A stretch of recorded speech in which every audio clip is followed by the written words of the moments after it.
tumuloy doon kay mami. Kasi mahirap na pag uminit. Madilim. Kahit ito nga madilim na rin.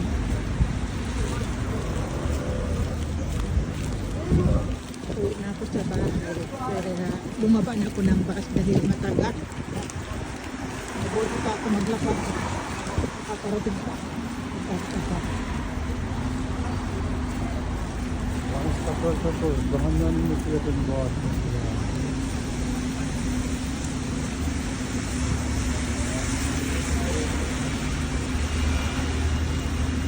Johnson.